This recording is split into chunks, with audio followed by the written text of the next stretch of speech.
Hello, everyone. I'm your host, Andrea Giraldo. Welcome to Meetings of the Minds, brought to you by the New York City Hispanic Chamber of Commerce in partnership with BronxNet. This show was created in direct response to the COVID-19 pandemic as a way to highlight the work of our members and partners, as well as to understand the resources they have to help our community in those difficult times.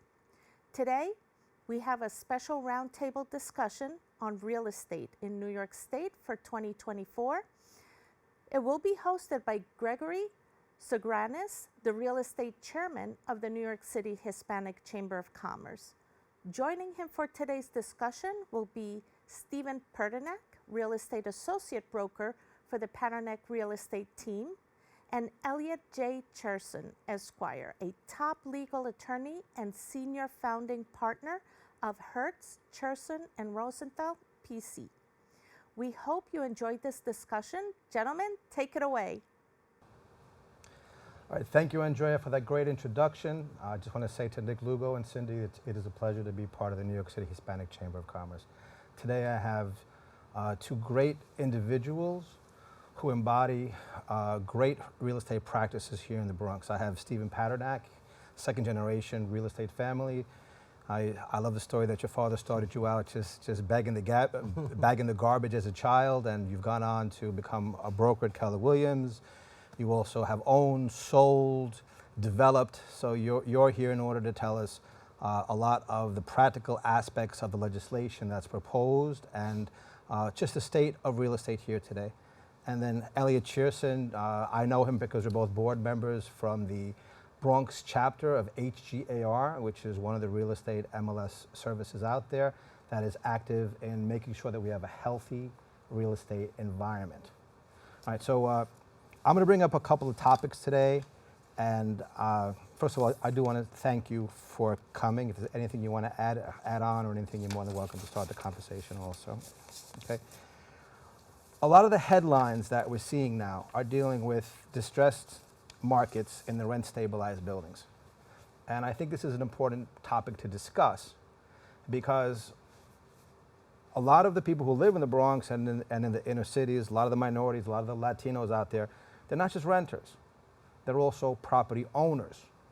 And when I see headlines like, for example, plummeting values of rent-stabilized housing crisis, when I hear headlines in The Real Deal, distress in rent-stabilized buildings rise to surface.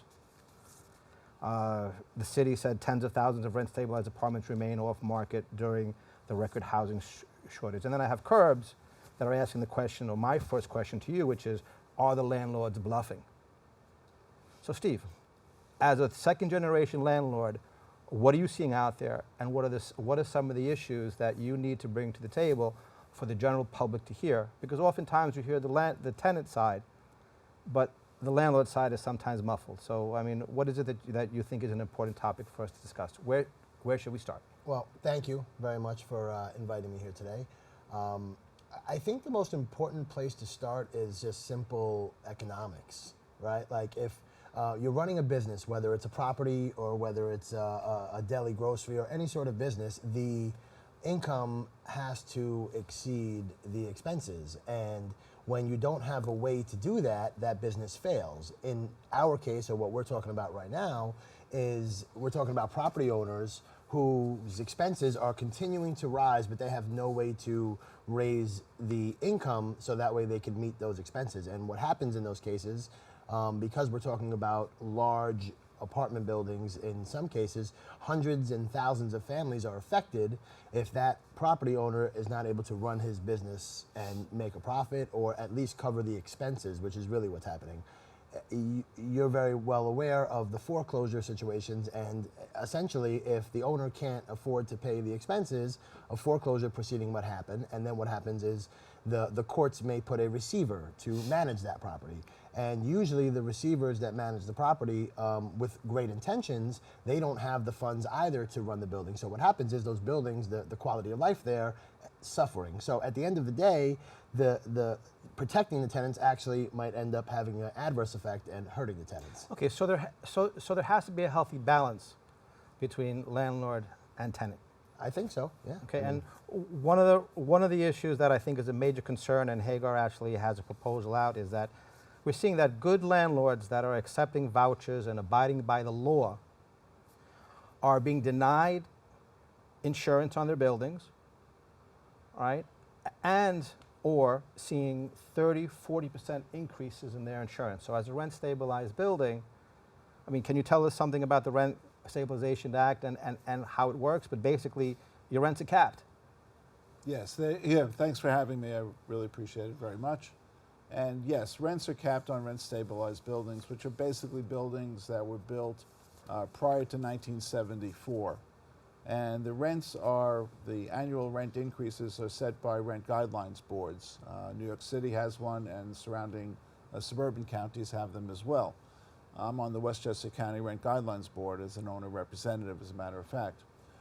The increases that the RGBs have passed over the past, well, certainly before COVID and during COVID and post-COVID, do not meet the minimum needed by landlords in order to maintain their buildings in the proper way.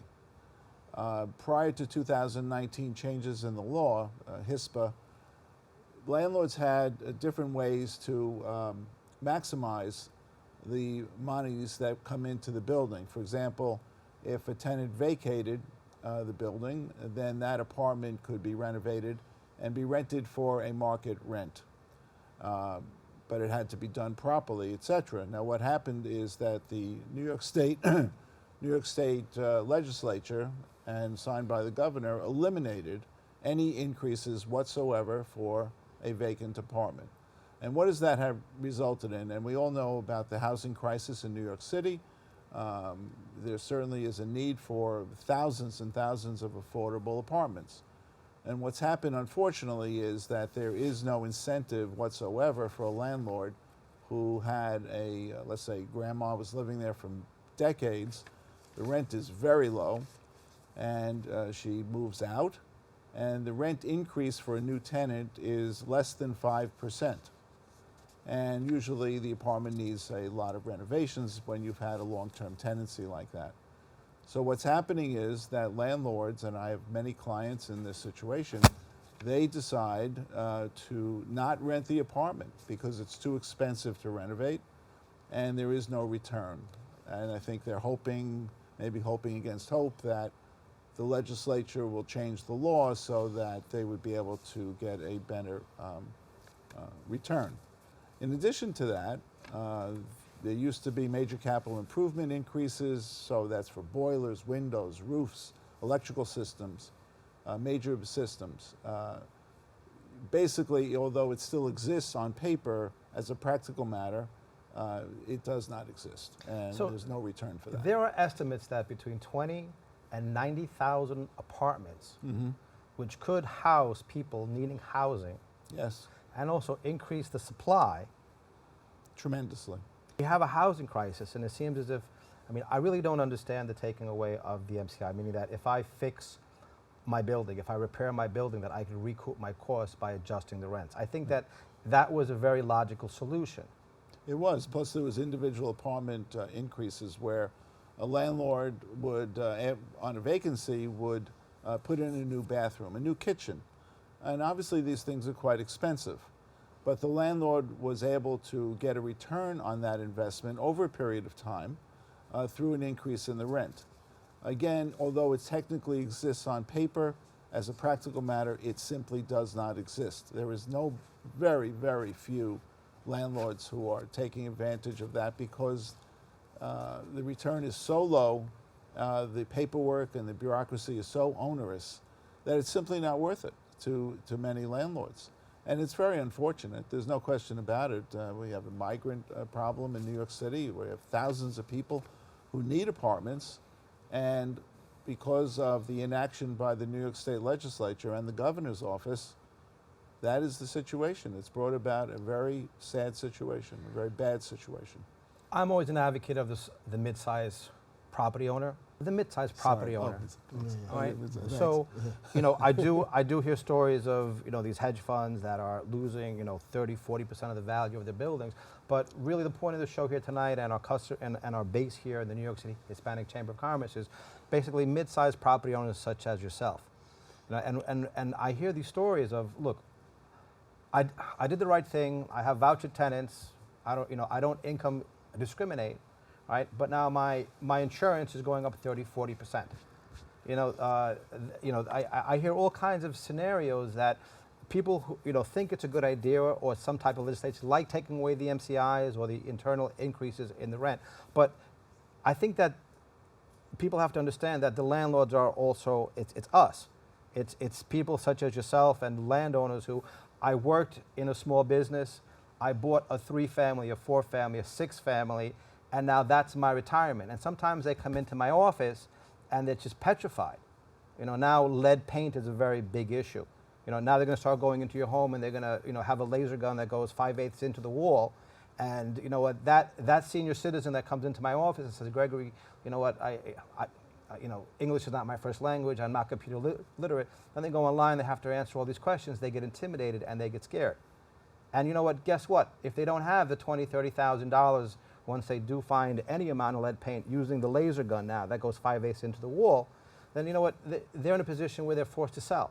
So in If my... they can find a buyer. So Okay, all right, so you know what, but like, I'll give you an example as a real estate broker, something I'm seeing that's very real, is that I did put a 2-family house on the market recently, right? I had 21, 22 people who were from the community who wanted to buy the house. And then I had 3 hedge funds, big money, coming in.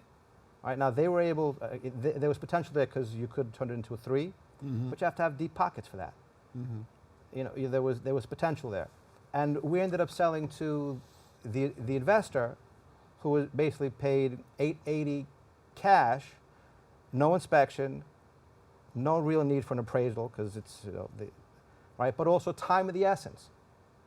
So with the rent stabilization funds that are not going into the bigger buildings, that money is shifting into, it's competing against now the mom and pops who, what, I want to buy a house for my children. So what I'm trying to express here is that there's a lot of legislation out there that they're trying to do the right thing, you're trying to protect tenants, but there's circumstances that are caused by trying to do the right thing that are detrimental, and they're hurting or even diminishing the property owner from actually buying a house for their family. Well, and a good example of that is the rent stabilization only applies to buildings with 6 or more units. So if you're talking about a 2-family, and many 2-family buildings in whether it's the Bronx or Brooklyn or Queens, they are bought by a family of moderate means, and they need the rent from the tenant, from the other unit in the building, in order to pay the mortgage and pay for the upkeep of the premises. Right now, and for all these years, those rents have not been regulated. There are proposals in the legislature which would bring rent stabilization protection, you might say, to even a 2-family house. And that would have a devastating effect on small owners who are scraping by and trying to make ends meet. And one thing we haven't talked about is that the court system, if a tenant stops paying their rent, the delays in the court system are onerous, especially post-COVID, and it's another problem. Okay, so let me just interject there. Now, you've been to housing court multiple times. You've been to housing court multiple times. I have a situation. Right, where the parents deceased, and now we're trying to sell the building, and in order to sell the building, we need legal possession of an apartment. Now, keep in mind, this is another small unit. It's a 2-family house, right? Sure. So they sent out the 90-day notice. And then I thought that this would basically be over. Now we could go to court, we could tell the judge, we don't even know if he's up there, he hasn't paid rent in six months. This is the email that I got, because it's not just about the legislation, but also the process in order to get justice. So then the email that I got back from the L&T attorney was, what's next? I make a file to notice a petition. The court needs to issue an index, probably 2 to 3 more weeks. The court would maybe issue a court date anywhere from 1 to 4 months. On the first court date, often in the Bronx, they adjourn the case one time for anyone there to get an attorney. It's automatic. On the next court date, if one shows, if adjournment again, 1 to 2 months for an inquest. On the inquest date, depending on the judge, usually when you are awarded a judgment, but I would have to wait for the court date, all right? So it goes on and on. Then it says the warrant room then is 3 to 4 months behind. So now I have someone who inherited a property. We keep talking about intergenerational wealth. And we're dealing with almost a year and a half of it sitting on the market.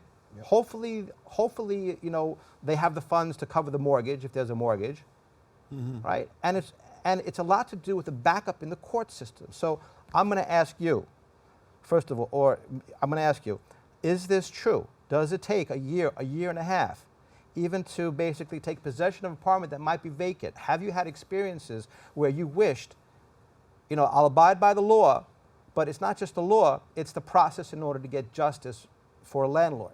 It could actually be longer than this because you only got up to the part where they're actually issuing the warrant. Once the warrant is issued, the tenant is issued an eviction notice, or in your case, it's probably a squatter or whatever the case may be. At that point, they still have the right to go file what's called an order to show cause, and then a judge usually signs off on at least 1, maybe 2 of those.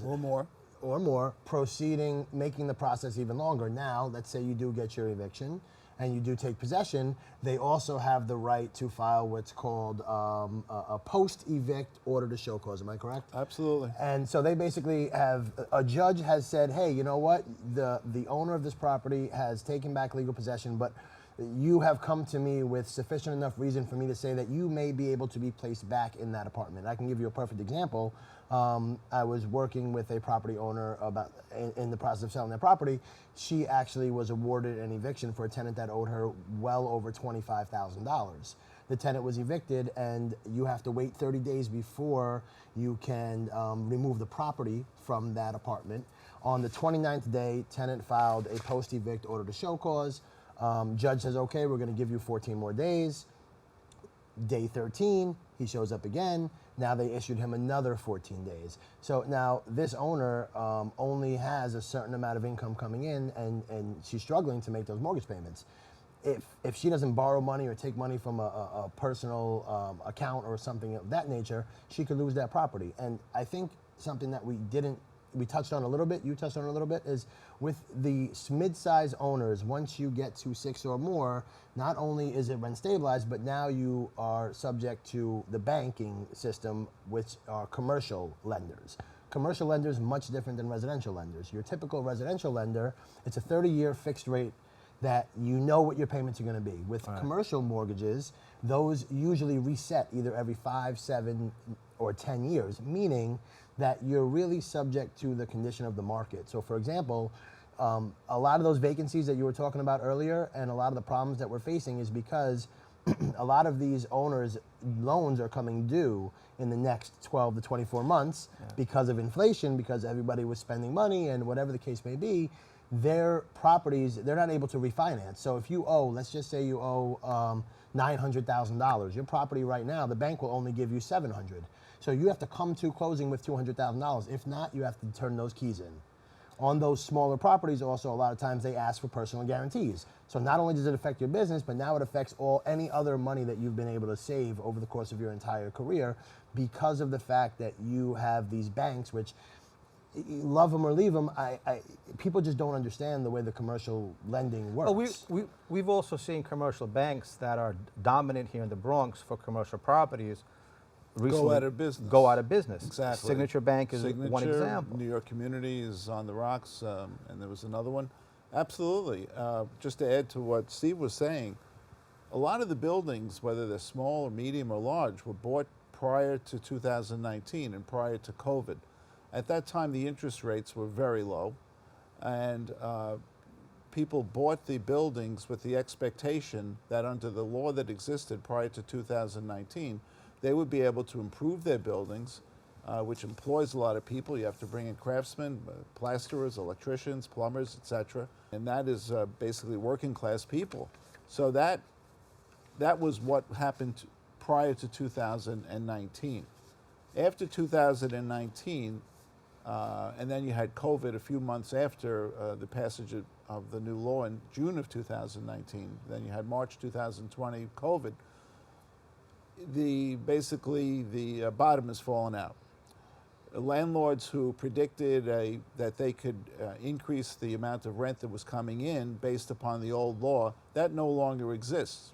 So as Steve was saying, the mortgage is coming due, and they simply don't have the money in order to do that. And what you also have is that the landlords don't have the money to renovate the buildings. Again, these are buildings built before 1974. Many of the buildings are 100+ years old. Buildings have to be renovated. They need new elevators. They need new electrical systems, plumbing systems, etc. And it costs a lot of money, a new roof. Where is that money going to come from? It comes from the rent. And it simply doesn't exist anymore. So you're going to have, as Steve said, foreclosures. The landlords aren't going to pay the taxes. Are you going to have a situation where the city of New York assumes thousands of buildings, just like the 1970s when buildings were just boarded up, and it was a terrible situation in the Bronx. Which is another thing, because are we going back to the days? I mean, we see a lot of problems. That's the fear. And you know what? I was born in the South Bronx on Sherman Avenue. You are from the Bronx originally. Northwest Bronx. Northwest Bronx. We moved from Sherman Avenue, due to the changing times, due to violence, basically, to be honest with you, back in the days. I remember when I first got in the business, we would sell co-ops on the ground level along the Grand Concourse when I had 30% of all the sales, because nobody even knew where the Grand Concourse was. And people actually would have plexiglass as bulletproof on their windows. On their windows. And then they painted plants in the windows. But what I'm saying is that, to answer your question, if you don't mind. Yeah. You asked the question, are we going back to those days? I want to just say that it's a very real possibility, because as you stated earlier, it's not just the legislation, it's also the process. It's also the fact of that crime is, I don't necessarily know the stats, whether it's on the rise or not, but people don't know, and somebody's home should be their safe house. And I am not here to say that tenants don't deserve to have affordable housing. That is absolutely a something that they need in their lives, but there has to be a balance. And I think the main thing that has to happen is there has to be more discussion between the policymakers and the people that are actually affected by these legislations that are coming down, because it seems as though a lot of the legislation that comes down is extremely one-sided, and people who have worked their entire lives to become property owners and to do things for their families are being punished for the mistakes of generations in the past. So I just think that the dialogue needs to be happening, and it needs to be happening on a more frequent basis. Well, the word that you used is very true, balance. In Albany sets the rent laws for New York City and the rest of the state. They are not set down here in New York City. Many years ago, Albany assumed that role, and that is where the rent laws are made. There is no balance in Albany any longer. Since 2018, the Democrats control the Senate, the Assembly, and of course the governor's mansion. So there is no balance. And that is what resulted in the 2019 rent laws, which are completely unbalanced. I'll just give you a real quick anecdote. In the Westchester Rent Guidelines, we have public hearings. The landlord came and testified right at the time that the 2019 laws were passed. And he said, I ordered 3 new elevators for 3 different buildings. And I called up the elevator contract today, and I canceled all of those 3 new elevators. Mm-hmm.